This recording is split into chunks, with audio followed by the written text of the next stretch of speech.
Look, I have a problem. The European ADCC trials are quickly approaching.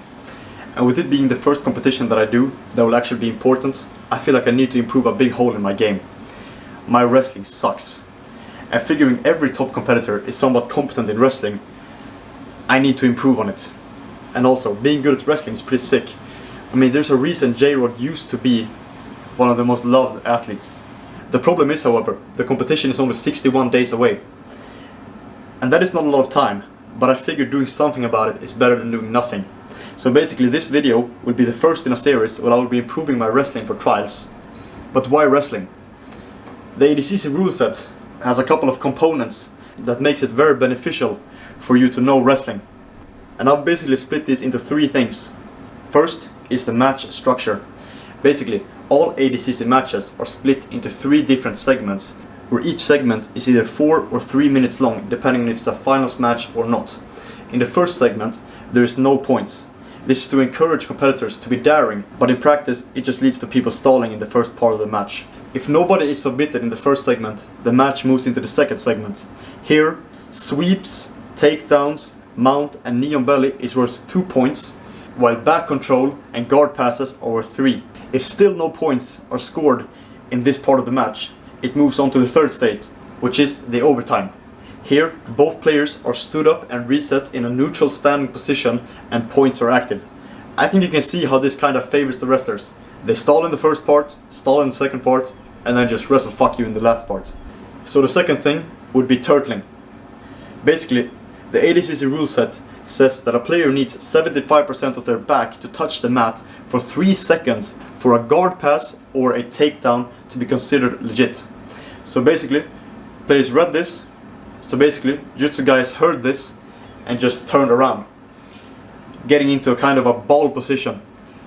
And since being in turtle usually gives you more athletic potential than playing guard, turtling usually means scrambles, and scrambles usually mean wrestling. Then there's the last part, the cardio. I always get very tired when I wrestle, so I think doing this regularly in practice will make my cardio better and also encourage me to train cardio outside of the practices. Because man, if I don't do anything about it now, I might run the risk of getting a collapsed lung. It was pretty close.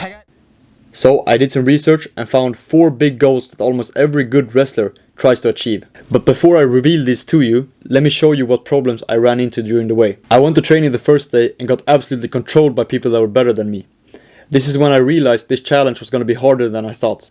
It felt like I was never stable and constantly off balance. This made it really hard to find my ground and be able to get where I want to, because I was always getting caught in a snap down. This leads me into my first point, the goal of having a staggered stance. I used to be really bad at this. I would keep my stance square, which would leave me susceptible to being snapped down or taken down. This is why you see people try to circle to get an opponent's hips square, since it's a lot easier to take someone down when their hips are squared towards you. What you want is a stance where you have one leg more forward than the other, and the back leg heavy while the front foot is light. Having your leg forward will stop snapdowns since you can catch your weight on your forward leg. Also, this stance allows for better sprawling, since your opponents will not have control of both sides of your hips. This stance also allows for quicker and less choreographed shots, since you can shoot directly instead of having to switch from the parallel stance before you shoot. So armed with this, I went to training the next day to test it out. This time, I felt that I was actually being able to start getting into the hand fighting. I could still beat Simon though. I mean, look at the space he leaves open between his elbow and his lats. I can't give him too much of a hard time though, he just started wrestling a couple of weeks ago. So the next goal would be really useful for Simon, which is getting inside position. Most tie-ups share the same goal, getting inside position. Having inside positions open up for a lot more opportunities. One of those are to affect the opponent's elbows. Shooting is a lot easier to do when your opponent's elbows are distanced from their lats. And generally, if the elbow is close to the body, it shuts down more potential takedowns. Like in this example, with Yunus Emami, where he sensed his opponent's elbow is far away from their body, so he shoots an underhook. I want you to also take note of something else in this sequence, his head position. When it comes to winning inside position, you also want to become proficient in winning the correct head position. Often openings come easier when your head is in the pocket.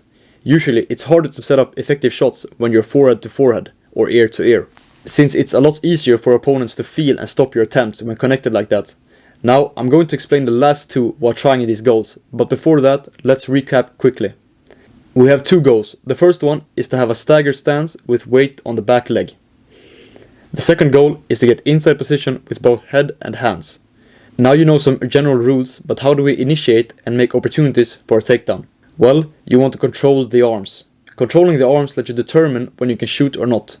There aren't a lot of opportunities that you have if your opponent is controlling your arms, even if you have a really dominant tie-up like an underhook. This control could be something like a wrist control or grabbing the tricep. Also, when initiating before, I wouldn't think a lot about how I initiate the controls. I would keep a high posture and grab high on their body. This would leave me open for double legs since there was nothing in the way of my opponents and my legs. To fix this, I started lowering my stance when initiating high. The second option you have is you can start low on the wrist and work your way up the arm. Doing this in smaller steps will leave you less open to shots. The last one is being able to manipulate their balance. Manipulating their balance will open up for stuff like takedowns and snapdowns. You basically want to follow your opponents. If they're driving forwards, you can drag them towards you, and when they react by dragging back, you can push them to get them out of the rhythm. This will make their balance more awkward and open up more abilities for you. Combine this with faking shots and you can really throw your opponents off. As I mentioned before, you can achieve off balance also by getting their stance squared, since this will allow for easier weight manipulation. If you have enjoyed this video or learned something, leave a like to spread the video to more people. If you want to see more of this type of content, subscribe to my channel and turn on notifications.